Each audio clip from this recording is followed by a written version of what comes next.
ಓಂ ನಮೋ ಭಗವತೆ ವಾಸುದೇವಾಯ ಓಂ ನಮೋ ಭಗವತೆ ವಾಸುದೇವಾಯ ಓಂ ನಮೋ ಭಗವತೆ ವಾಸುದೇವಾಯ ನಾರಾಯಣೋ ನಮಸ್ಕೃತ್ಯಂ ನರಂ ಚೈವ ನರೋತ್ತಮಂ ದೇವೀಂ ಸರಸ್ವತಿಂ ವ್ಯಾಸಂ ತತೋ ಜಯೌದಿರಿ ನಷ್ಟಪ್ರಾಯಶ್ಚ ಅಭಿದೃಶ್ಯತೆ ಭಾಗವತ ಸೇವ್ಯ ಭಗವತಿ ಉತ್ತಮ ಶ್ಲೋಕೆ ಭಕ್ತಿರ್ಬದಿರ ಸಿಂಹಂ ಕರೋತಿ ವಾಚಾಲ ಪಂಗುಂ ಲಂಕಾಯತೆ ಹಿರಿಮತ್ ಕೃಪಾತಮಹಂ ವಂದೇ ಶ್ರೀ ಹುರುದಿನತಾರಿಣ ಪರಮಾನಂದಮಾದ ಚೈತನ್ಯೇಶ್ವರೋ ಅಜ್ಞಾನತಿಮರಂದಸ್ಯ ಜ್ಞಾನಗಣ ಸರಗೆ ಚಕ್ಷುಮಿಲಿದಿಮೇನ ತಸ್ಮೈ ಶ್ರೀ ಗುರುವೇ ನಮಃ ನಮೋ ಶ್ರೀಮತಿ ಕೃಷ್ಣ ಸಾಯಿಬುದ್ಧ ಶ್ರೀಮತಿ ಜಯಪದ ಸ್ವಾಮಿ ನಮೋ ಶ್ರೀಮತಿ ಪರ್ವತಂ ನಗರ ರಾಮಧಾರೆ ನಮೋ ಶ್ರೀಮತಿ ಕೃಷ್ಣ ಸಾಮುದ್ರ ಶ್ರೀಮತಿ ಭಕ್ತಿ ವೇದಾಂತ ಸ್ವಾಮಿ ನಮೇ ನಮಸ್ತೆ ಸರಸ್ವತಿ ದೇವಿ ಗೌರವಾಣಿ ಪ್ರಚಾರ ನಿರ್ವಿಶೇಷ ಶೂನ್ಯವಾದಿ ಭಾಷಾದ ದೇಶಧಾರಣೆ ಜಯ ಶ್ರೀ ಕೃಷ್ಣ ತನ್ನ ಪ್ರಭು ನಿತ್ಯಾನಂದ ಶ್ರೀ ಅದ್ವೈತ ಗದಾಧಾರ ಶ್ರೀವಾಸದಿ ಗೌರವ ಭಕ್ತರಿಂದ ಹರೇ ಕೃಷ್ಣ ಕೃಷ್ಣ ಕೃಷ್ಣ ಹರೇ ಹರೇ ಹರೇ ರಾಮ ರಾಮ ರಾಮ ಹರೇ ಹರೇ ಹರೇ ಕೃಷ್ಣ ಶ್ರೀಮದ್ ಭಾಗವತನ್ 9th canto 9th chapter ಅಂಸುಮಾನ ವಂಶ. ಸೊ ಅಂಸುಮಾನ್ ಯಾರು, ಅವರ ವಂಶ ಏನು, ನಾವು ಅದ್ರ ಬಗ್ಗೆ ನೋಡೋಣ. ಸೊ ಇಲ್ಲಿ ಬಂದು ಸಗರ.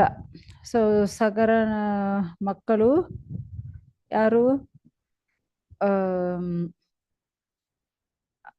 ಅಸಮಂಜ. ಸೊ ಅಸಮಂಜನ ಮಗ ಬಂದು ಅಂಸುಮ. ಸೊ ಇಲ್ಲಿ ಬಂದು ಸಗರನ ಪುತ್ರರುಗಳು. ಸೊ 60,000 60,000 ಮಕ್ಕಳು ಅವ್ರು ಏನಾಗಿದ್ದಾರೆ, ಅವ್ರು ಬಂದು ಈ ಥರ ಪೂರ್ತಿ ಸುಟ್ಟು, ಅವರು ದೇಹ ಎಲ್ಲ ಸುಟ್ಟು ಹೋಗಿ ವಿಭೂತಿ ಆಗಿಬಿಟ್ಟಿದ್ದಾರೆ. ಸೊ ಅವ್ರಿಗೂ ಮೋಕ್ಷಕ್ಕೋಸ್ಕರ ಅವರೆಲ್ಲ ಈ ಥರ ವಿಭೂತಿ ಆಗಿದ್ದಾರಲ್ವ. ಸೊ ಅವ್ರಿಗೋಸ್ಕರ ಇಲ್ಲಿ ಗಂಗಾ ಬರಬೇಕು, ಅದಕ್ಕೆ ಇಲ್ಲಿ ಪ್ರಯತ್ನ ನಡೀತಾ ಇದೆ. ಸೊ ಅದ್ರ ಬಗ್ಗೆ ನಾವು ನೋಡೋಣ. ಶುಕದೇವ ಗೋಸ್ವಾಮಿ ಬಂದು ಪರೀಕ್ಷಿತ್ ಮಹಾರಾಜಕ್ಕೂ ಹೇಳ್ತಾ ಇದ್ದಾರೆ. ಇಲ್ಲಿ ಬಂದು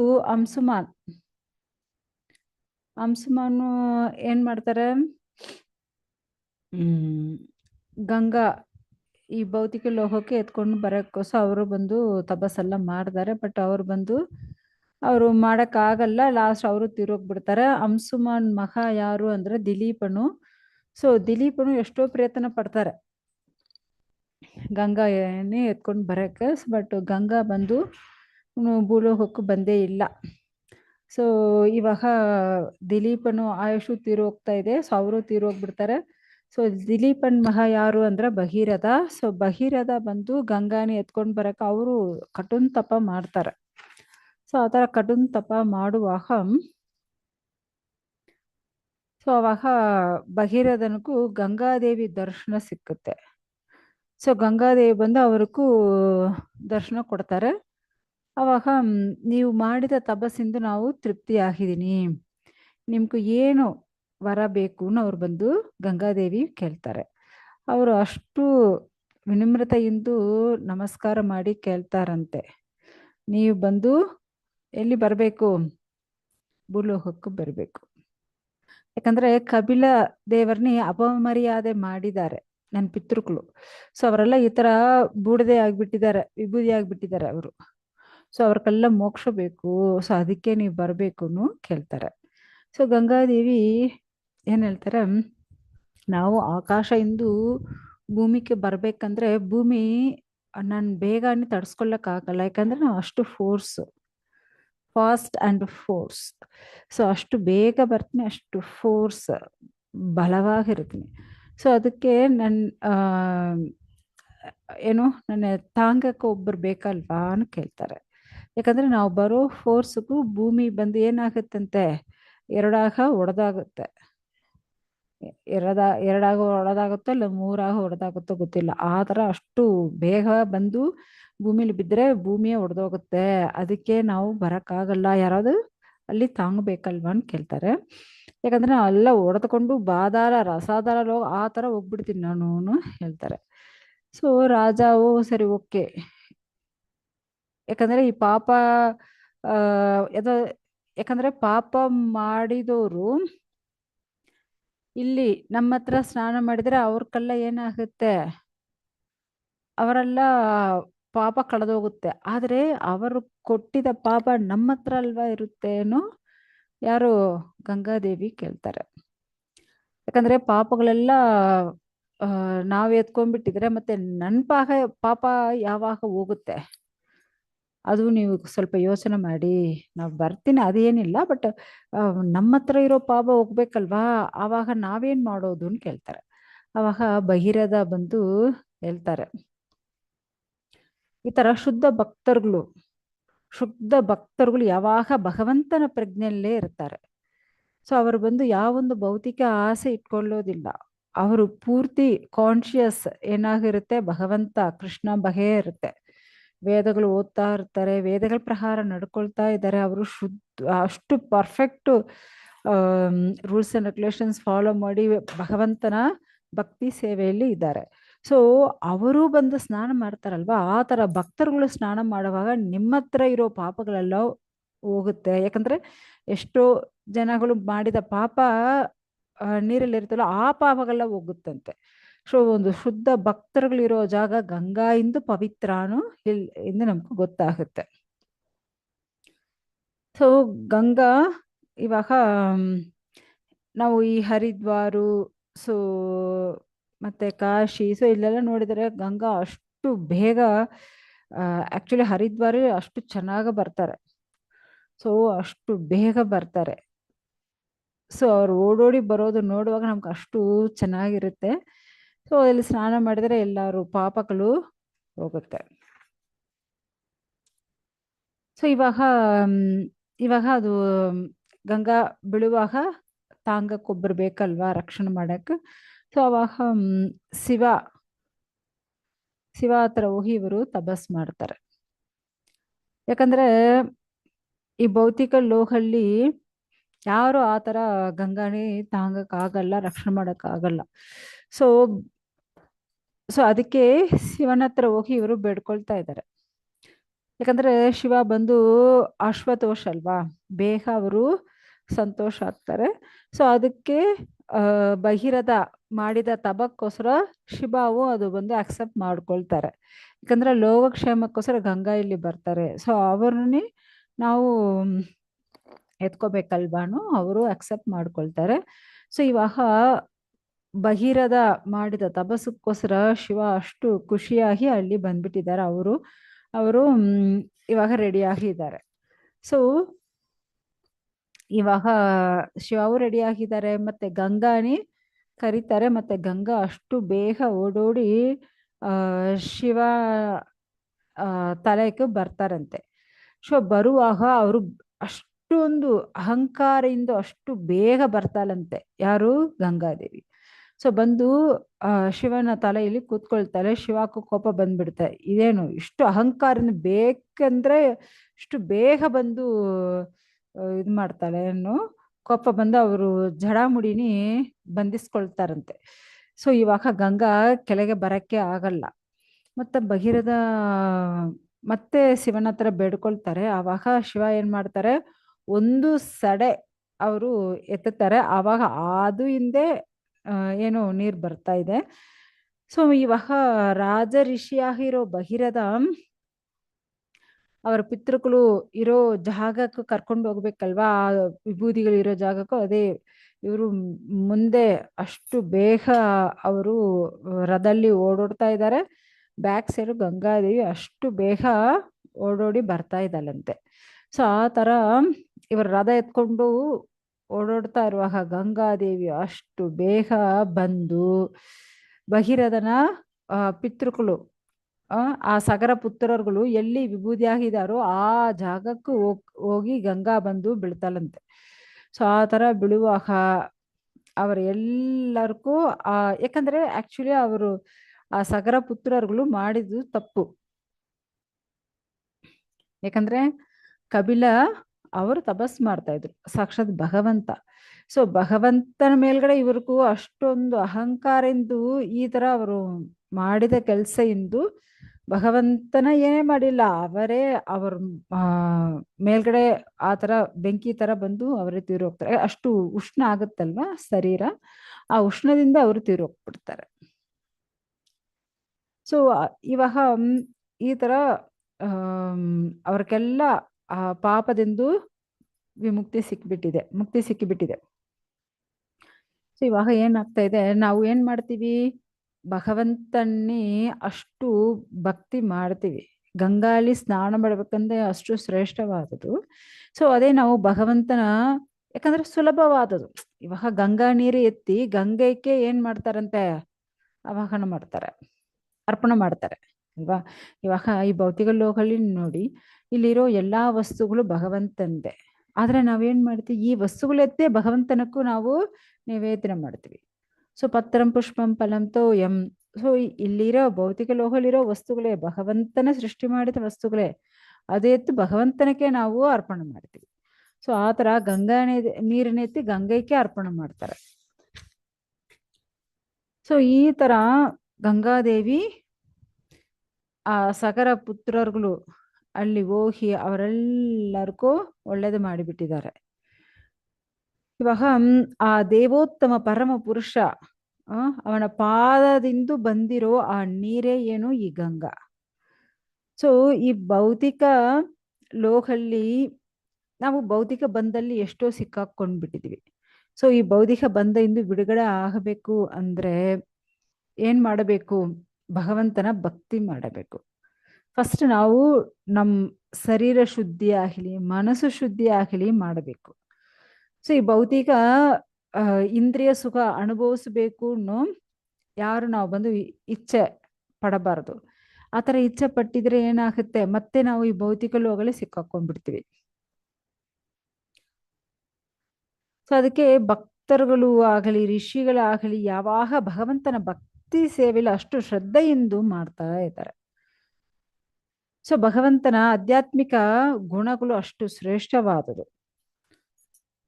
ಸೊ ಭಗವಂತನ ನಾಮ ರೂಪ ಗುಣ ಲೀಲೆಗಳು ಅದೆಲ್ಲ ನಾವು ಏನ್ ಮಾಡಬೇಕಂತೆ, ಯಾವಾಗ ಭಗವಂತನ ನಾಮನೆ ಜಪಿಸ್ತಾ ಇರಬೇಕು, ಭಗವಂತನ ಲೀಲೆಗಳು ಕೇಳ್ತಾ ಇರಬೇಕು, ಓದ್ತಾ ಇರಬೇಕು. ಸೊ ಈ ತರ ಇರ್ಬೇಕಂತೆ. ಸೊ ಭಗವಂತನ ಮಹಾಪ್ರಸಾದ ನಾವು ಸ್ವೀಕಾರ ಮಾಡಬೇಕು.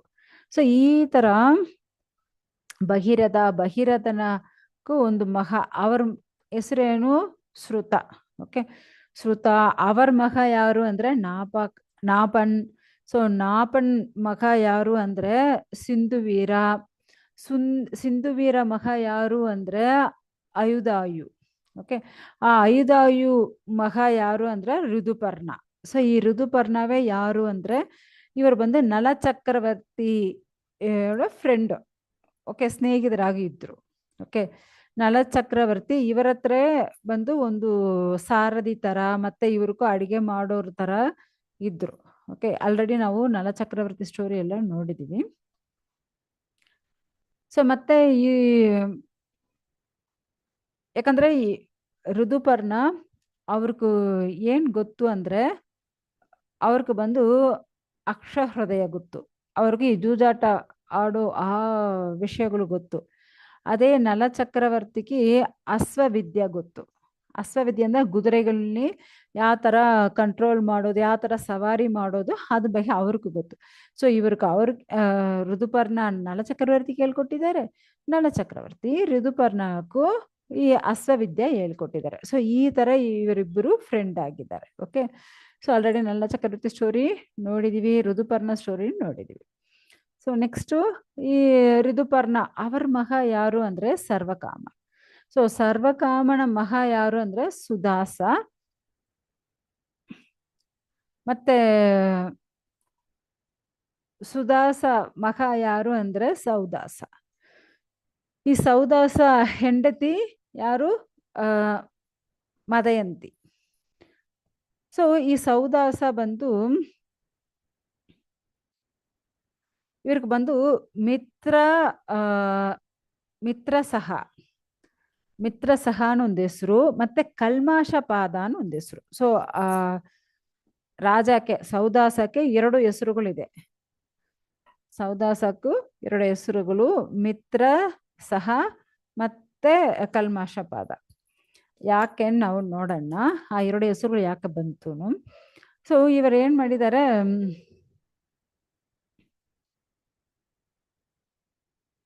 ಇವ್ರಿಗೆ ಬಂದು ಏನೋ ಒಂದು ಕೆಲಸ ಮಾಡಿದೆಂದು ವಸಿಷ್ಠ, ಇವರು ಕುಲಗುರು ವಸಿಷ್ಠರು ಶಾಪ ಕೊಟ್ಟು ಬಿಟ್ಟಿದ್ದಾರೆ ಅನ್ನೋ ಹೇಳ್ತಾರೆ. ಸೊ ಪರೀಕ್ಷಿತ್ತು ತುರಂತ ಕೇಳ್ತಾರೆ, ಏನು ಆಧ್ಯಾತ್ಮಿಕ ಗುರು ವಸಿಷ್ಠರು ಅವ್ರ ಗುರುವೇ ಅವ್ರಿಗೆ ಶಾಪ ಕೊಟ್ಟಿದಾರ? ಆ ಥರ ಏನ್ ಮಾಡಿದ್ದಾರೆ? ಏನ್ ರಹಸ್ಯ? ದಯವಿಟ್ಟು ಅದ್ ಬಗ್ಗೆ ನಮಗೂ ಹೇಳೀನು ಕೇಳ್ತಾರೆ. ಸೊ ಇಲ್ಲಿ ಬಂದು ಸುಖದೇವ್ ಗೋಸ್ವಾಮಿ ಹೇಳ್ತಾರೆ, ಒಂದು ಸಮಯ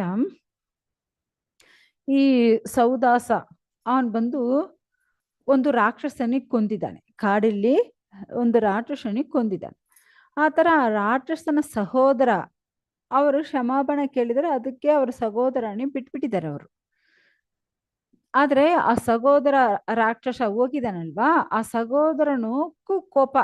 ಆ ಈ ಸೌಮಾಸ ಸೌದಾಸನಿ ಏನಾದ್ರು ನಾವು ಏನಾದ್ರು ಒಂದು ಪ್ರಾಬ್ಲಮ್ ಕೊಡ್ಲೇಬೇಕು. ಯಾಕಂದ್ರೆ ನಮ್ಮ ಸಹೋದರ ರಾಕ್ಷಸ ಸಹೋದರನಿಗೆ ಸಾಯಿಸಿದಾನಲ್ವಾ ಈ ರಾಜ ಸೌದಾಸ, ಅದಕ್ಕೆ ಅವನಿಗೆ ಏನಾದ್ರು ಮಾಡಬೇಕು. ಇವ್ರೇನ್ ಮಾಡ್ತಾರೆ, ಈ ರಾಕ್ಷಸ ಬಂದು ಈ ರಾಜನ ಮನೆಯಲ್ಲಿ ಅರಣ್ಮನೆಯಲ್ಲಿ ಒಂದು ಅಡಿಗೆ ಮಾಡೋರ್ ತರ ಆಗ್ಬಿಡ್ತಾರೆ. ಸೊ ಈ ತರ ಅಡಿಗೆ ಮಾಡ್ತಾ ಇದ್ದಾರೆ. ಒಂದು ದಿನ ರಾಜ ಸೌದಾಸ ಅರಣ್ಮನೆಗೂ ಅವರ ಆಧ್ಯಾತ್ಮಿಕ ಗುರು ವಸಿಷ್ಠರು ಬರ್ತಾರೆ. ಸೊ ಈ ತರ ಬರುವಾಗ ಇವ್ರೇನ್ ಮಾಡ್ತಾರೆ, ಈ ಅಸುರ ಅವನೇ ಇಲ್ವಾ ಅಡ್ಗೆ ಮಾಡೋಣ ಇರ್ತಾನೆ, ಅವನೇನ್ ಮಾಡ್ತಾನೆ, ನರಮಾಮಿಸ ಮಾಡಿ ಬಡಿಸ್ಬಿಡ್ತಾನೆ.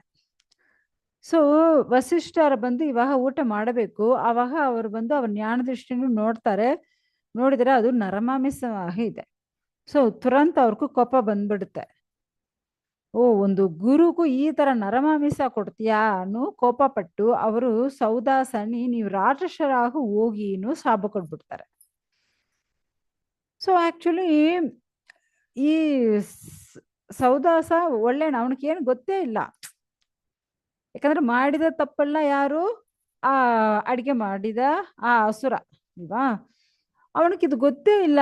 ಯಾಕೆ ನಮ್ಮ ಗುರುದೇವ್ ಈ ತರ ನಮ್ಗೆ ಶಾಪ ಕೊಟ್ಟು ಬಿಟ್ಟಿದ್ದಾರೆ, ಅಸುರನಾಗ ಹೋಗಿ ಶಾಪ ಕೊಟ್ಟಿದ್ದಾರೇನೋ, ಅವ್ರಿಗೂ ಕೋಪ ಬಂದ್ಬಿಟ್ಟಿದೆ. ಕೋಪ ಬಂದು ಅವರೇನ್ ಮಾಡ್ತಾರೆ, ಅವರು ಗುರುಗೂ ಶಾಪ ಕೊಡೋಣ ನೀರು ಎತ್ಕೊಂಡ್ಬಿಟ್ಟಿದ್ದಾರೆ. ಆಕ್ಚುಲಿ ಇವಾಗ ಗುರುಗೂ ಗೊತ್ತಾಗುತ್ತೆ ಆಕ್ಚುಲಿ ಇವರು ತಪ್ಪು ಮಾಡಿಲ್ಲ, ಆ ಅಡಿಗೆ ಮಾಡಿದ ಅಸುರನೇ ತಪ್ಪು ಮಾಡಿದನು ಗೊತ್ತಾಗಿ ವಸಿಷ್ಠರು ಅಲ್ಲಿಂದ ಹೋಗ್ಬಿಟ್ಟಿದ್ದಾರೆ. ಓಹೋ, ಒಳ್ಳೆ ಒಂದು ರಾಜಕ್ಕೂ ನಾವು ಶಾಪ ಕೊಟ್ಟಿದ್ದೀನಿ ಏನೋ. ಅವರು ಹೋಗಿ ತಪಸ್ ಮಾಡೋಕ್ಕೂ ಶುರು ಮಾಡಿಬಿಟ್ಟಿದ್ದಾರೆ. ಅವರು 12 ವರ್ಷ ತಪಸ್ ಮಾಡೋಕೆ ಶುರು ಮಾಡ್ತಾರೆ. ಇಲ್ಲಿ ಈ ಸೌದಾಸ ರಾಜ ಗುರುನಿ ಶಾಪ ಕೊಡಕ್ಕೂ ಕೈಯಲ್ಲಿ ಮಂತ್ರ ಹೇಳಿ ನೀರ್ ಹಾಕಿದಾರಲ್ವಾ, ಮತ್ತೆ ಈ ನೀರಿನ ಎಲ್ಲಿಡೋದು? ಅವರ ಹೆಂಡತಿ ಮದಯಂತಿ, ಅವರ ಹೆಂಡತಿ ಹೆಸರೇನು ಮದಯಂತಿ. ಅವರು ಹೇಳ್ತಾರೆ, ಬೇಡ, ಗುರುಗೂ ನಾವು ಅಪರಾಧ ಮಾಡಬಾರದು, ನೀವು ಆ ತರ ಏನ್ ಮಾಡಬೇಡ ಅಂತ ಹೇಳ್ತಾರೆ. ಅದಕ್ಕೆ ಅವರು ಇವಾಗ ಮತ್ತೆ ಈ ಮಂತ್ರ ಹೇಳಿ ಆ ನೀರು ಇದೆ, ಮತ್ತೆ ಈ ನೀರ್ನ ಎಲ್ಲಿ ಬಿಡೋದು? ಸೊ ನೋಡಿದ್ರೆ ಎಲ್ಲಾ ಜಾಗದಲ್ಲಿ ಎಲ್ಲಾ ಜೀವರಾಶಿಗಳು ಇರುತ್ತೆ. ಅದು ಅಷ್ಟ ದಿಕ್ಕುಗಳಾಗ್ಲಿ, ಆಕಾಶ ಭೂಮಿನೂ ಎಲ್ಲಾ ದಿಕ್ಕಲ್ಲಿ 10 ದಿಕ್ಕಲ್ಲಿ ಜೀವರಾಶಿಗಳಿದೆ. ಮತ್ತೆ ಇದು ಎಲ್ಲಿ ಬಿಟ್ಟಿದರೆ ಅವ್ರಿಗೆಲ್ಲ ಕಷ್ಟ ಆಗುತ್ತೇನೋ, ಇವ್ರೇನ್ ಮಾಡ್ತಾರೆ, ಏನ್ ಮಾಡೋದು ಹುಡುಕ್ತಾರೆ. ಆವಾಗ ಅವ್ರ ಹೆಂಡತಿ ಮದಯಂತಿ ಹೇಳ್ತಾರೆ, ಬೇಕಂದ್ರೆ ನಮ್ಮ ಮೇಲ್ಗಡೆ ಬಿಟ್ಬಿಡಿ. ಆದ್ರೆ ಓಹೋ, ಇಲ್ಲ ಇಲ್ಲ, ನಾವು ನಿಮ್ನೆ ಆ ಥರ ಏನ್ ಕಷ್ಟ ಕೊಡೋಕೆ ಇಷ್ಟ ಇಲ್ಲ. ಅವ್ರೇನ್ ಮಾಡ್ತಾರೆ, ಅವ್ರ ಕಾಲ್ ಮೇಲೆ ಅವರೇ ಬಿಟ್ಕೊಳ್ತಾರೆ. ಅವ್ರ ಕಾಲ್ ಮೇಲ್ಗಡೆ ಅವ್ರು ಬಿಟ್ಕೊಳ್ತಾರೆ. ಸೊ ಅದಕ್ಕೆ ಅವರು ಕಾಲಿಲ್ ಅವ್ರಿಗೆ ಬಂದು ಕಲ್ಮಾಶ ಪಾದ ಅನ್ನೋ ಹೆಸರು. ಸೊ ಅವರ ನೀರು ಬಿಟ್ಟಿದಾರಲ್ವಾ, ಸೊ ಅವಾಗ ಅದು ಬಂದು ಆ ಶಾಪವೇ ಏನಾಯ್ತಂತೆ, ಅಲ್ಲಿ ಒಂದು ಕಪ್ಪಾಗಿ ಬಿಟ್ಟಿದಂತೆ, ಅವ್ರ ಕಾಲು ಕಪ್ಪಾಗ ಡಾಟ್ ಡಾಟ್ ಬಂದ್ಬಿಟ್ಟಿದೆ. ಸೊ ಅದಕ್ಕೆ ಅವ್ರಿಗೂ ಕಲ್ಮಾಶ ಪಾದ ಅನ್ನ ಹೆಸರು. ಅವರ ಹೆಂಡತಿ ಹೇಳಿದೆಲ್ಲ ಕೇಳ್ತಾರಲ್ವಾ, ಯಾವ್ದಾದ್ರು ಗುರುಗೂ ಶಾಪ ಕೊಡಬಾರದು ಅಂತ ಹೇಳಿದಾರೆ, ಕೊಟ್ಟಿಲ್ಲ. ಆಮೇಲೆ ಆ ನೀರ್ ಬಿಡಬೇಡ, ಎಲ್ಲಾ ಜಾಗದಲ್ಲಿ ಜೀವರಾಶಿಗಳಿದೆ, ಸೊ ಬೇಕಂದ್ರೆ ನಮ್ಮ ಮೇಲ್ಗಡೆ ಬಿಟ್ಬಿಡಿ ಆ ತರ ಹೇಳುವಾಗ ಅವರು ಇಲ್ಲಾನು ಅವ್ರ ಕಾಲ್ ಮೇಲ್ಗಡೆ ಬಿಡ. ಸೊ ಈ ತರ ಒಳ್ಳೆ ರಾಜ, ಅದಕ್ಕೆ ಅವ್ರಿಗೂ ಮಿತ್ರ ಸಹಾನ ಹೆಸರು. ಸೊ ಅವ್ರ ಕಾಲ್ ಮೇಲ್ಗಡೆ ಅವರು ಆ ನೀರ್ ಬಿಟ್ಟಿದಾರಲ್ವಾ, ಆವಾಗ ಅವ್ರ ಕಾಲ್ ಕಪ್ಪಾಯ್ತಲ್ವಾ, ಅದಕ್ಕೆ ಅವ್ರಿಗೆ ಕಲ್ಮಾಶ ಪಾದ, ಕಪ್ಪಾಗಿರೋ ಕಾಲು, ಕಲ್ಮಾಶ ಪಾದ ಅಂತ ಹೆಸರು. ಸೊ ಇವಾಗ ಏನಾಯ್ತು, ಇವಾಗ ರಾಜ ಕಲ್ಮಾಶ ಪಾದ ಅಸುರನಾಗ್ಬಿಟ್ಟಿದ್ದಾರೆ ಅಲ್ವಾ. ಸೊ ಅವರೇ ಕಾಡಕ್ಕೆ ಹೋಗಿ ಹಸುರನಾಗಿ ಇದ್ದಾರೆ. ಅಲ್ಲಿ ಬ್ರಾಹ್ಮಣ ದಂಪತಿಗಳು ಇಬ್ರು ಮಕ್ಕಳು ಉತ್ಪತ್ತಿ ಮಾಡಕ್ಕೋಸ್ಕರ ಇಬ್ರು ಒಟ್ಟಿಗೆ ಇದ್ದಾರೆ, ಗಂಡ ಹೆಂಡತಿ ಒಟ್ಟಿಗೆ ಇದ್ದಾರೆ. ಸೊ ಆ ತರ ಒಟ್ಟಿಗೆ ಇರುವ ಆ ಸಮಯದಲ್ಲಿ ಈ ಅಸುರ ಕಲ್ಮಶ ಪದ ಅಲ್ಲಿ ಹೋಗ್ತಾರೆ. ಅಲ್ಲಿ ಹೋಗಿ ಆ ಬ್ರಾಹ್ಮಣನಿಯವರು ತಿನ್ನಕ್ಕೂ ಪ್ರಯತ್ನ ಪಡ್ತಾರೆ. ಆವಾಗ ಆ ಬ್ರಾಹ್ಮಣ ಹೆಂಡತಿ ಹೇಳ್ತಾರೆ, ನೀವು ಬಂದು ಒಂದು ರಾಜ, ನೀವು ಅಸುರನಲ್ಲ, ನೀ ಇಕ್ಷ್ವಾಗು ರಾಜ. ಆ ತರ ಇರುವಾಗ ಒಂದು ಹಸುರ ತರ ಯಾಕೆ ಈ ತರ ನನ್ ಗಂಡನಿ ನೀವು ತಿಂತೀಯಾ, ದಯವಿಟ್ಟು ಬಿಟ್ಬಿಡಿ. ಆಕ್ಚುಲಿ ನಾವು ನನ್ ಗಂಡ ಈ ತರ ಮಕ್ಕಳನ್ನ ಉತ್ಪತ್ತಿ ಮಾಡಕ್ಕೋಸ್ಕರ ನಾವು ಬಂದು ಒಟ್ಟಿಗೆ ಇರೋ ಈ ಸಮಯದಲ್ಲಿ ಯಾಕೆ ಈ ತರ ಮಾಡ್ತೀಯನೋ ಅವ್ರು ಬಂದು ಕೇಳ್ತಾರೆ. ಆಕ್ಚುಲಿ ಲೋಕಲ್ಲಿ ಇರೋ ಎಲ್ಲಾ ಜೀವರಾಶಿ ರಕ್ಷಣೆ ಮಾಡೋದು ಯಾರು? ರಾಜ, ಕ್ಷತ್ರಿಯರುಗಳು. ಸೊ ಆ ತರ ಇರೋ ಕ್ಷತ್ರಿಯ ರಾಜ ನೀವೇ ರಕ್ಷಣೆ ಮಾಡಬೇಕು. ಆದ್ರೆ ಇವಾಗ ನೀವೇ ನಿಮ್ಮ ಮಕ್ಕಳಾಗಿರೋ ಪ್ರಜೆಗಳನ್ನ ನೀವೇ ಕೊಳ್ತಾ ಇದೀಯಾ. ಇವಾಗ ಆ ಬ್ರಾಹ್ಮಣ ಇವ್ರು ಕೊಲ್ಲಕ್ಕೆ ಪ್ರಯತ್ನ ಪಡ್ತಾ ಇದಾರಲ್ವಾ, ಸೊ ಅದಕ್ಕೆ ಅವ್ರು ಆಳ್ತಾರೆ, ನೀವೇ ಕೊಳ್ತಾ ಇದ್ಯಾ, ಇದು ತಪ್ಪು, ನೀವು ಈ ತರ ಮಾಡಬಾರದು. ಅದೇ ತರ ಸಂತತಿ ಉತ್ಪತ್ತಿ ಎಲ್ಲಾ ಜೀವರಾಶಿಗಳು ಅವರವರು ಸಂತತಿ ಉತ್ಪತ್ತಿ ಮಾಡಕ್ಕೆ ಅವರವ್ರಿಗೆ ಹಕ್ಕಿದೆ.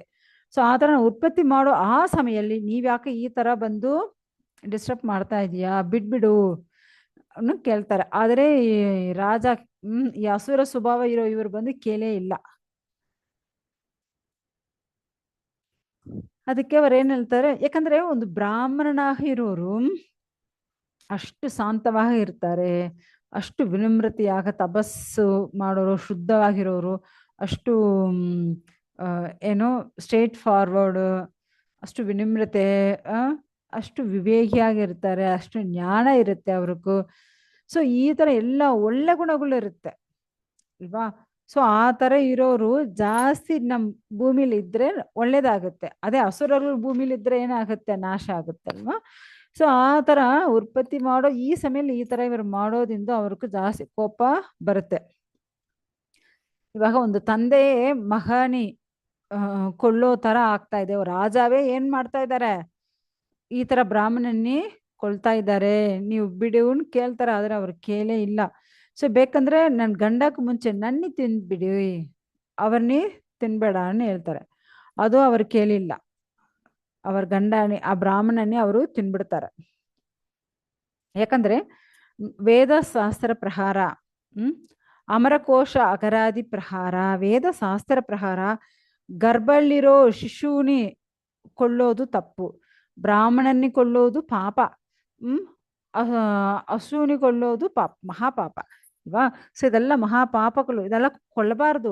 ಆದ್ರೆ ಇವರು ಇವಾಗ ಅವರು ಕೊಳ್ತಾ ಇದ್ದಾರಲ್ವಾ, ಸೊ ಅದಕ್ಕೆ ಅವ್ರಿಗೂ ಕೋಪ ಬರ್ತಾ ಇದೆ. ಇವಾಗ ನನ್ ಗಂಡನ ಬಿಟ್ಟು ನಮ್ನಾದ್ರು ತಿನ್ಬಿಡಿ, ಅದಕ್ಕೆ ಮುಂಚೆ ನಮ್ನ ಅದು ಅವ್ರ ಕೇಳೇ ಇಲ್ಲ. ಸೊ ಈ ತರ ತಿನ್ಬಿಟ್ಟು ಹೋಗ್ಬಿಡ್ತಾರೆ. ಮತ್ತೆ ಅವರು ಇವ್ರಿಗೂ ಜಾಸ್ತಿ ಕೋಪ ಬಂದ್ಬಿಡುತ್ತೆ. ಇವಾಗ ಯಾಕಂದ್ರೆ ಒಂದು ಹೆಂಗಸರು ಚಿಕ್ಕ, ಆಕ್ಚುಲಿ ಇದು ಬಂದು ಮನು ಸಂಹಿತೆ ಪ್ರಕಾರ ಚಿಕ್ಕ ಏಜಲ್ಲಿ ನಾವು ಚಿಕ್ಕ ಮಕ್ಕಳಾಗ ಇರುವಾಗ ತಂದೆ ರಕ್ಷಣೆ ಮಾಡಬೇಕು. ಸೊ ನಮ್ಗೆ ಮದುವೆ ಆದ್ಮೇಲೆ ಗಂಡ ರಕ್ಷಣೆ ಮಾಡಬೇಕು. ನಮ್ ಓಲ್ಡ್ ಏಜ್ ಮುದುಕರಾದ್ಮೇಲ್ಗಡೆ ಮಕ್ಕಳು ರಕ್ಷಣೆ ಮಾಡಬೇಕು. ಈ ತರ ಆ ಕಾಲದಲ್ಲಿ ಇದ್ರು ಅಲ್ವಾ. ಸೊ ಆ ತರ ಇವಾಗ ಗಂಡ ಹೋದ್ಮೇಲೆ ಮತ್ತೆ ಇವಾಗ ಮಕ್ಕಳು ಇಲ್ಲ, ಆ ಬ್ರಾಹ್ಮಣ ಹೆಂಡತಿ ಏನ್ ಮಾಡ್ತಾಳೆ. ಸೊ ಅದಕ್ಕೆ ಇವಾಗ ಆ ಬ್ರಾಹ್ಮಣನ ಎಲುಬುಗಳೆಲ್ಲ ಇರುತ್ತಲ್ವಾ, ಸೊ ಅದೆಲ್ಲ ಬಂದು ಅವರು ಅಲ್ಲಿ ಇಟ್ಟು ಏನು ಸದಿಯಾಗ ಇವರು ಅದಲ್ಲೇ ಬಿದ್ದ್ಬಿಡ್ತಾರೆ. ಆಕ್ಚುಲಿ ಅವ್ರು ಬೆಳೆಯಕ್ಕೆ ಮುಂಚೆ ಒಂದು ಶಾಪ ಕೊಟ್ಬಿಡ್ತಾರೆ, ಏನು ನೀವು, ಯಾಕಂದ್ರೆ ನಾನು ನನ್ನ ಗಂಡ ಸೇರೋ ಸಮಯದಲ್ಲಿ ನೀವು ಈ ತರ ಕೊಂದಿದ್ಯಲ್ವಾ, ಸೊ ಅದೇ ತರ ನೀವು ನಿನ್ ಹೆಂಡತಿ ಜೊತೆಯಲ್ಲಿ ಸೇರುವಾಗ ನಿಮ್ಗೂ ಮರಣ ಬರುತ್ತೆ ಏನು ಶಾಪ ಕೊಟ್ಬಿಟ್ಟು ತಿರೋಗ್ಬಿಡ್ತಾಳೆ. ಸೊ ಆಕ್ಚುಲಿ ಇವಾಗ ಈ ಅಸುರ ಯಾರು, ಸೌದಾಸ, ಓಕೆ, ಕಲ್ಮಶಪಾದ, ಅವರು ಬಂದು ಇವಾಗ 12 ವರ್ಷ ಆಯ್ತು.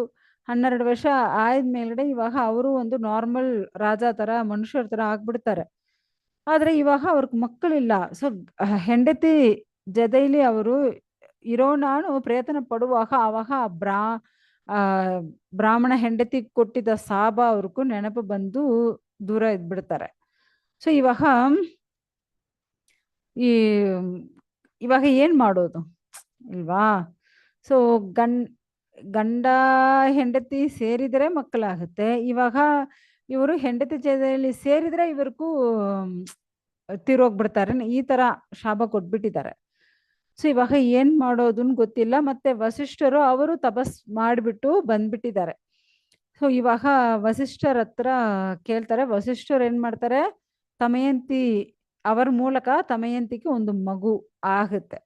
ಸೊ ಬಟ್ ತಮಯಂತಿ 7 ಇಯರ್ಸ್ 7 ವರ್ಷ 7 ಇಯರ್ಸ್ ಅವರು ಪ್ರೆಗ್ನೆಂಟ್ ಆಗ ಇದ್ದಾರೆ. ಬಟ್ ಆ ಮಗು ಹುಟ್ಟೇ ಇಲ್ಲ. ಏನಪ್ಪ ಇದು 7 ಇಯರ್ಸ್ ಪ್ರೆಗ್ನೆಂಟ್ ಆಗಿದ್ದೀನಿ, ಮಗೆ ಹುಟ್ಟಿಲ್ವೇನೋ. ಅವ್ರಿಗೂ ಕೋಪ ಬಂದು ಏನ್ ಮಾಡ್ತಾರಂತೆ, ಕಲ್ಲೆತ್ತಿ ಅವ್ರ ಹೊಟ್ಟೆಯಲ್ಲಿ ಹೊಡೆದ್ಕೊಳ್ತಾರಂತೆ. ಆ ತರ ಹೊಡೆದ್ಕೊಳ್ಳುವಾಗ ಆ ಮಗು ಆಚೆ ಬರುತ್ತೆ. ಆ ಮಗು ಇವಾಗ ಕಲ್ಮಾಶ ಪದದ ಸೌದಾಸ ಅವರ ಮಗುವೇ ಯಾರು, ಅಸ್ಮಕ. ಮತ್ತೆ ಅಸ್ಮಕ ಅವರ ಮಗ ಯಾರು ಅಂದ್ರೆ ಅವರೇ ಯಾರು, ಬಾಲಿಕ. ಮತ್ತೆ ಬಾಲಿಕ ಯಾವಾಗ ಹೆಂಗಸರು ಜೊತೆಲೇ ಸುತ್ತಾಡ್ತಾ ಇರ್ತಾರಂತೆ. ಯಾಕಂದ್ರೆ ಆ ಟೈಮಲ್ಲಿ ಪರಶುರಾಮರು ಯಾರೆಲ್ಲ ಕ್ಷತ್ರಿಯರುಗಳು, ಅದು ಕೆಟ್ಟ ರಾಜಾಕ್ಗಳು, ಕೆಟ್ಟ ಕ್ಷತ್ರಿಯರುಗಳು ಯಾರೆಲ್ಲ ಇದಾರೋ ಅವರೆಲ್ಲ ಕೊಳ್ತಾ ಇದ್ರು. ಸೊ ಅದಕ್ಕೆ ಇವರು ಏನ್ ಮಾಡ್ತಾರೆ, ಯಾವಾಗ ಹೆಂಗಸರು ಜೊತೆಯಲ್ಲೇ ಇವ್ರು ಇರ್ತಾರಂತೆ. ಯಾರು, ಈ ಬಾಲಿಕ. ಸೊ ಯಾಕಂದ್ರೆ ಹೆಂಗಸರ್ನಿ ಪರಶುರಾಮರು ಕೊಲ್ಲಲ್ಲ, ಹತ್ರ ಬರಲ್ಲ, ಮುಟ್ಟಲ್ಲ. ಸೊ ಅದಕ್ಕೆ ಇವರು ಹೆಂಗಸರು ಜೊತೆಯಲ್ಲೇ ಅವರ ರಕ್ಷಣೆಯಲ್ಲೇ ಇರ್ತಾರಂತೆ. ಅದಕ್ಕೆ ಈ ಬಾಲಿಕಾಕು ಮತ್ತೊಂದು ಹೆಸರು ಏನು ಅಂದ್ರೆ ನಾರಿ ಕವಚ. ನಾರಿ ಕವಚ ಅನ್ನೋ ಒಂದು ಹೆಸರು. ಸೊ ಈ ತರ ಈ ಬಾಲಿಕ ಬಂದು ಇವರ ಮೂಲಕ ಮತ್ತೆ ಕ್ಷತ್ರಿಯ ವಂಶ ಉತ್ಪನ್ನ ಆಯ್ತು. ಓಕೆ. ಸೊ ಆಮೇಲೆ ಏನಾಗಿದೆ, ಬಾಲಿಕಾಕು ಮಗ ಅವರು ಯಾರು ಅಂದ್ರೆ ದಸರದ.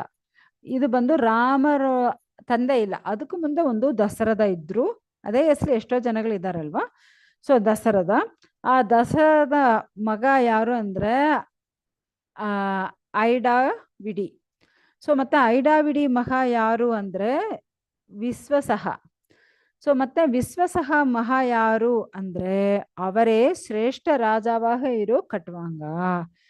ಸೊ ಈ ಕಟ್ವಾಂಗ ರಾಜ ಅಷ್ಟೊಂದು ಶ್ರೇಷ್ಠನಂತೆ. ಸೊ ಈ ಕಟ್ವಾಂಗ ರಾಜ ಬಗ್ಗೆ ನಾವು ಶ್ರೀಮದ್ ಭಾಗವತದಲ್ಲಿ ಸ್ಟಾರ್ಟಿಂಗ್ ಅಲ್ಲಿ ನಾವು ನೋಡಿದೀವಿ.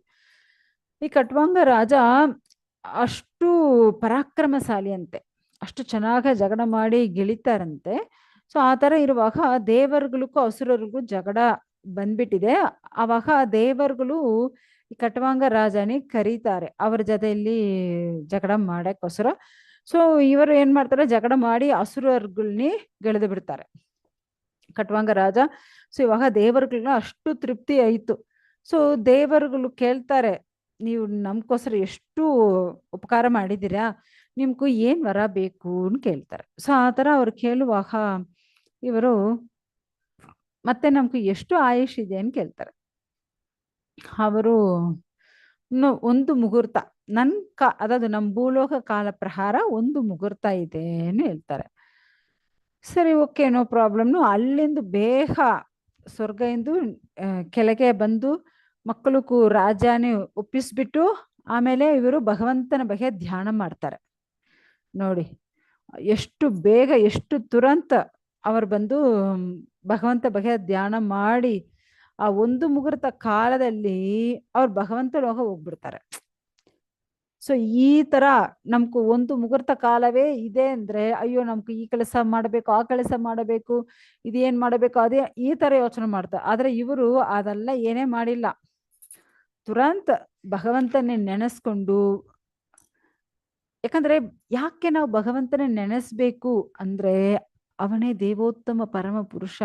ಯಾಕಂದ್ರೆ ನಮ್ಗೂ ಭಗವದ್ಗೀತೆಯಲ್ಲಿ ಹೇಳಿದಾರಲ್ವಾ, ಜನ್ಮ ಕರ್ಮ ಚ ಮೇ ದಿವ್ಯಂ ಏವಂ ಯೋ ವೇತಿ ತತ್ವತಃ ತ್ಯಕ್ತದೇಹಂ ಪುನರ್ಜನ್ಮ ನೈತಿ ಮಂ ಏತಿ. ಸೊ ಅರ್ಜುನ, ಯಾರೊಬ್ಬನು ಭಗವಂತನ ಬಗೆ ಕೇಳ್ತಾನೋ ಹೇಳ್ತಾನೋ ಅವರು ಎಲ್ಲರೂ ಭಗವಂತನ ನಿತ್ಯ ಲೋಕವಾಗಿರೋ ಗೋಲೋಕಕ್ಕೂ ಹೋಗ್ತಾರಂತೆ. ಸೊ ಅದೇ ಈ ಖಟ್ವಾಂಗ ರಾಜ ಅವರು ಯಾವಾಗ ಭಗವಂತನ ಭಕ್ತಿಲೇ ಇರೋರು. ಬ್ರಾಹ್ಮಣರುಗಳಿಗೆ ಸೇವೆ ಮಾಡ್ತಾ ಇರೋರು. ಅಷ್ಟೊಂದು ಶ್ರೇಷ್ಠ ರಾಜ ಅವರು. ಅವ್ರಿಗೂ ರಾಜ್ಯ ಮೇಲ್ಗಡೆ ಆಗಲಿ, ಈ ಭೂಮಿ ಮೇಲ್ಗಡೆ ಮತ್ತೆ ಹೆಂಡತಿ ಮಕ್ಕಳು ಐಶ್ವರ್ಯ ಎದು ಮೇಲ್ಗಡೆ ಅವ್ರಿಗೆ ಅಷ್ಟೊಂದು ಆಕರ್ಷಣೆ ಇಲ್ಲ. ಅವ್ರಿಗೂ ಜಾಸ್ತಿ ಯಾರು ಇಷ್ಟ ಅಂದ್ರೆ ಓನ್ಲಿ ಭಗವಂತನ್ನೇ ಇಷ್ಟ. ಆ ಭಗವಂತನ್ನೇ ನೆನೆಸ್ಕೊಂಡು ಅವರು ಹೋಗ್ಬಿಡ್ತಾರೆ. ಸೊ ಖಟ್ವಾಂಗ ರಾಜ ಯಾಕಂದ್ರೆ ಅವರು ಚಿಕ್ಕ ವಯಸ್ಸಿಂದೆ ಯಾವೊಂದು ಅಧರ್ಮ ಕೆಲಸ ಮಾಡಿಲ್ಲ, ಯಾವೊಂದು ಗರ್ವ ಪಟ್ಟಿಲ್ಲ, ಅದೇ ತರ ಯಾವೊಂದು ಅಹಂಕಾರ ಇಲ್ಲ. ಯಾವಾಗ ಭಗವಂತನಕ್ಕೆ ಸೇವೆ ಮಾಡೋದು ಅಷ್ಟೇ. ಅಷ್ಟೊಂದು ಮಹಾಭಾಗವತರ ತರ ಇದ್ರಂತೆ ಯಾರು ಆ ಖಟ್ವಾಂಗ ರಾಜ. ಯಾಕಂದ್ರೆ ಅವ್ರಿಗೂ ಗೊತ್ತು ಈ ಭೌತಿಕ ಲೋಕಲ್ಲಿ ಇರೋ ಒಂದೇ ಜಾಗಲ್ಲಿರೋದು ಎಲ್ಲಾ ಜಾಗಲ್ಲಿ ಓಡೋಡೋ ಜೀವರಾಶಿಗಳು, ಎಲ್ಲಾ ಜೀವರಾಶಿಗೂ ತಂದೆ ಯಾರು ಅಂದ್ರೆ ಆ ಭಗವಂತ ದೇವೋತ್ತಮ ಪರಮ ಪುರುಷನೇ. ಸೊ ಆ ದೇವೋತ್ತಮ ಪರಮ ಪುರುಷನ್ನೇ ಅಷ್ಟೇ ನೆನೆಸ್ಕೊಂಡು ಅವರ ಶರೀರನೇ ಬಿಡ್ತಾರೆ. ಯಾವ ತರ ನೆನೆಸ್ಕೊಳ್ತಾರೆ ಗೊತ್ತಾ? ದೇವಹಿ ಕಾಮವರೋ ತತ್ತೋ ಮಹ್ಯಂ ತ್ರಿಭುವನೇಶ್ವರೈ ನಾ ವೃಣೇ ತಮ್ ಅಹಂ ಕಾಮಂ ಬೋಧ ಭಾವನ ಭಾವನಃ. ಸೊ ದೇವರುಗಳೆಲ್ಲ ಏನು ಅವರಿಗೂ ಎಷ್ಟೋ ಕೊಡಕ್ಕೆ ಇಷ್ಟಪಡ್ತಾರೆ, ಆದರೆ ಇವ್ರಿಗೂ ಏನ್ ಕೇಳಕ್ಕೆ ಇಷ್ಟ ಇಲ್ಲ. ಅವ್ರಿಗೆ ಇಷ್ಟವಾದದ್ದು ಏನು ಓನ್ಲಿ ಭಗವಂತ ಮಾತ್ರ. ಇವ್ರಿಗೆ ಕೊಡಕ್ಕೆ ದೇವರುಗಳು ಇಚ್ಛೆ ಪಡ್ತಾರಂತೆ, ಆದ್ರೆ ಇವ್ರು ತಗೊಳಕ್ಕೆ ಇಷ್ಟ ಇಲ್ಲ. ನಮ್ಗೂ ಕೊಡೋನು ಭಗವಂತ ಇದ್ದಾನೆ, ನೀವೇನ್ ನಮ್ಗೂ ಕೊಡೋದು ಇಲ್ವಾ? ಸೊ ಆ ತರ ಖಟ್ವಾಂಗ ಮಹಾರಾಜ ಅಷ್ಟೊಂದು ಶ್ರೇಷ್ಠ ರಾಜನಾಗಿದ್ದಾರೆ. ಮತ್ತೆ ಅದಾವುದು ಮೇಲ್ಗಡೆ ಇರೋ ಸ್ವರ್ಗಲೋಕ ಎಲ್ಲಾ ಲೋಕ, ಈ 14 ಈ ಭೌತಿಕ ಲೋಕಲ್ಲಿರೋ 14 ಲೋಕಲ್ಲಿ ಎಲ್ಲಾ ಜೀವರಾಶಿಗಳು ದೇವರುಗಳು ಎಲ್ಲರೂ ಏನು ಇಂದ್ರಿಯ ಸುಖ ಅನುಭವಿಸ್ಬೇಕು, ಮನಸ್ಸು ತೃಪ್ತಿಯಾಗಿರ್ಬೇಕು, ಅವರ ಬುದ್ಧಿ ಎಲ್ಲ ಭೌತಿಕ ವಸ್ತುಗಳಾಗೇ ಯೋಚನೆ ಮಾಡ್ತಾ ಇರುತ್ತೆ. ಆದ್ರೆ ಇವ್ರಿಗೂ ಆ ತರ ಏನೇ ಇಲ್ಲ. ಅವ್ರಿಗೂ ಓನ್ಲಿ ಭಗವಂತನ ಮಾತ್ರ ಬೇಕಂತೆ. ಖಟ್ವಾಂಗ ರಾಜಕ್ಕೂ ಬೇಕಾಗಿರೋದು ಓನ್ಲಿ ಭಗವಂತ ದೇವೋತ್ತಮ ಪರಮ ಪುರುಷ ಮಾತ್ರ. ಮತ್ತೆ ಯಾವೊಬ್ಬರು ಬಗ್ಗೆ ಅವರು ಯೋಚನೆ ಮಾಡೋದಿಲ್ಲ. ಆ ತರ ಅವರು ಇರ್ತಾರಂತೆ. ಅತೇ ಸಮಾಯ ರಸಿತೇಷು ಸಂಕಂ ಗುಣೇಶು ಕಂದರ್ವ ಪುರೋಪಮೇಶು ರೂಟಂ ಪ್ರಕೃತ್ಯಾತ್ಮನಿ ವಿಶ್ವಕರ್ತೂರ್ ಪಾವೇನ ಹಿತ್ವಾಂ ತಮ್ಮಹಂ ಪ್ರಬದ್ಧೆ. ಸೊ ಭಗವಂತನ ಬಹಿರಂಗ ಶಕ್ತಿ ಭೌತಿಕ ಲೋಕಲ್ಲಿ ನಾವು ನೋಡೋದು ಎಲ್ಲ ಇದೇ. ನಾವು ಚಿಂತನೆ ಮಾಡ್ತಾ ಇದ್ರೆ ಈ ಭೌತಿಕ ಲೋಕಲ್ಲಿ ಸಿಕ್ಕಾಕೊಳ್ತೀವಿ. ಸೊ ಇದು ಬಿಟ್ಟು ನಾವು ಯಾವಾಗ ಭಗವಂತನ್ನೇ ಚಿಂತನೆ ಮಾಡಬೇಕಂದ್ರೆ ನಾವು ಭಗವಂತನ ಮಾಯಾಶಕ್ತಿನೇ ಚಿಂತನೆ ಮಾಡಬಾರದು, ಭಗವಂತನ್ನೇ ಚಿಂತನೆ ಮಾಡಬೇಕು. ಸೊ ಆ ತರ ಭಗವಂತನ ಚಿಂತನೆ ಮಾಡಿ ನಾವು ಈ ಭೌತಿಕ ಬಂಧದಿಂದ ನಾವು ಬಿಡುಗಡೆ ಮಾಡಕ್ಕಾಗುತ್ತೆ. ಸೊ ಆ ತರ ಮಾಡೋದೇ ಶ್ರೇಷ್ಠವಾದದು ಅವರು ಬಂದು ಹೇಳ್ತಾ ಇದ್ದಾರೆ. ಸೊ ನಾವು ಯಾವಾಗ ಭಗವಂತನಕ್ಕೂ ನಾವು ಸೇವೆ ಮಾಡ್ತಾ ಇರಬೇಕು. ನಾವು ಯಾಕಂದ್ರೆ ಅವ್ರಿಗೂ ಅಜ್ಞಾನ ಅನ್ನೋದೇ ಇಲ್ಲ, ಅಹಂಕಾರ ಅನ್ನೋದು ಇಲ್ಲ. ಅವರು ಯಾವಾಗ ಭಗವಂತನ ಹತ್ರ ಅಷ್ಟು ತೃಪ್ತಿಯಾಗ ಭಕ್ತಿ ಮಾಡ್ತಾ ಇದ್ರು. ಸೊ ಭಗವಂತನಕ್ಕೂ ಅದು ಖುಷಿ ಆಗ್ಬಿಡುತ್ತೆ ಇಲ್ವಾ? ಸೊ ಆ ದೇವೋತ್ತಮ ಪರಮ ಪುರುಷ ಆ ವಾಸುದೇವ ಕೃಷ್ಣನ್ನೇ ಯಾವಾಗ ನೆನೆಸ್ಕೊಳ್ತಾ ಇದ್ದಾರೆ. ಸೊ ಆ ತರ ಕೃಷ್ಣನ್ನೇ ನೆನೆಸ್ಕೊಳ್ತಾ ಇರೋ ಆ ಹೃದಯಲ್ಲಿ ಶೂನ್ಯ ಬರೋದೇ ಇಲ್ಲ, ಮಾಯ ಬರೋದೇ ಇಲ್ಲ, ಮತ್ತೆ ಭೌತಿಕ ವಿಷಯಗಳು ಏನ್ ಬರೋದೇ ಇಲ್ಲ. ಸೊ ಅದಕ್ಕೆ ನಾವು ಏನ್ ಮಾಡಬೇಕಂತೆ, ಯಾವಾಗ ನಾವು ಭಗವಂತನ್ನೇ ಜಪಿಸ್ತಾ ಇರಬೇಕು. ಸೊ ಆವಾಗ ನಾವು ಶುದ್ಧ ಭಕ್ತಿ ಆಗ್ತೀವಿ. ಯಾಕಂದ್ರೆ ವಾಸುದೇವ ಸರ್ವಮಿದಿ, ಎಲ್ಲ ಇಂದು ಭಗವಂತ ಆ ವಾಸುದೇವನೇ ಶ್ರೇಷ್ಠ, ಅವನ್ನೇ ನಾವು ಭಕ್ತಿ ಮಾಡಬೇಕು. ಯಾಕಂದ್ರೆ ಭಗವಂತ ಇರೋದು ಎಲ್ಲಿ? ಆಧ್ಯಾತ್ಮಿಕ ಲೋಕಲ್ಲಿ ಅಲ್ವಾ? ಸೊ ಆಧ್ಯಾತ್ಮಿಕ ಲೋಕ ಅಷ್ಟು ಶ್ರೇಷ್ಠವಾದದು. ಯಾಕಂದ್ರೆ ನಾವಿರೋದು ಭೌತಿಕ ಲೋಕ, ಆಧ್ಯಾತ್ಮಿಕ ಲೋಕ ಅಷ್ಟು ಶ್ರೇಷ್ಠವಾದುದು. ಪರಂ ಬ್ರಹ್ಮ ಪರಂಧಾಮ ಪವಿತ್ರಂ ಪರಮಂ ಪರಂ. ಸೊ ಅಷ್ಟು ಶ್ರೇಷ್ಠವಾದನು ಅರ್ಜುನವೇ ಹೇಳ್ತಾ ಇದ್ದಾರೆ ಇಲ್ವಾ. ಸೊ ಅದೇ ತರ ಭಗವಂತನ ಬಗ್ಗೆ ಏನು ವದಂತಿ ತತ್ ತತ್ವ ವಿತಸ್ತತ್ವಂ ಯಜ್ಞಾನಂ ಅದ್ಭಯಂ ಬ್ರಹ್ಮೇದಿ ಪರಮಾತ್ಮೇದಿ ಭಗವಾನ್ ಇದಿ ಶಬ್ದ್ಯತೆ. ಸೊ ಭಗವಂತನ ಶಕ್ತಿಗಳು ಬ್ರಹ್ಮಂ ಪರಮಾತ್ಮ ಭಗವಾನ್ ಇದ್ರ ಬಗ್ಗೆ ತಿಳ್ಕೊಳ್ಳೋದು, ಇದ್ರ ಬಗ್ಗೆ ನಾವು ಧ್ಯಾನ ಎಲ್ಲವೇ ಅಷ್ಟು ಶ್ರೇಷ್ಠವಾದದ್ದು. ಸೊ ಈ ತರ ಭಗವಂತ ಬಗ್ಗೆ ನಾವು ಯಾವಾಗ ಭಕ್ತಿ ಮಾಡಿ ಈ ತರ ಕಟ್ಟುವಾಗ ನೋಡಿ, ಒಂದೇ ಒಂದು ಮುಹೂರ್ತ ಕಾಲ ಅಷ್ಟೇ, ಆ ಒಂದು ಮುಹೂರ್ತ ಕಾಲದಲ್ಲಿ ಭಗವಂತನ ನೆನೆಸ್ಕೊಂಡು ತಪಸ್ ಮಾಡಿ ಅವರು ಸ್ಟ್ರೈಟ್ ಭಗವಂತನ ಲೋಕ ಹೋಗಿಬಿಟ್ಟಿದ್ದಾರೆ. ಆ ತರ ನಾವು ಬಂದು ಭಕ್ತಿ ಮಾಡಿ ಭಗವಂತನ ಲೋಕ ಹೋಗಬೇಕು. ಸೊ ಫಸ್ಟ್ ಅದು ನಮ್ಗೂ ಅಭ್ಯಾಸ ಇರಬೇಕು, ನಾವು ಅಭ್ಯಾಸ ಪಡಿಸ್ಕೋಬೇಕು. ಸೊ ಆ ತರ ನಾವು ಮಾಡಿದ್ರೆ ನಾವು ಏನ್ ಮಾಡಕ್ಕಾಗತ್ತೆ, ಭಗವಂತನ ಲೋಕ ಹೋಗಕ್ಕೆ ಆಗತ್ತೆ. ಓಕೆ, ಇವತ್ತು ನಮ್ದು 9th ಅಧ್ಯಾಯ ಕಂಪ್ಲೀಟ್ ಆಯ್ತು. ಏನಾದ್ರು ಪ್ರಶ್ನೆ ಇದ್ರೆ ಕೇಳ್ಬೋದು. ಹರೇ ಕೃಷ್ಣ.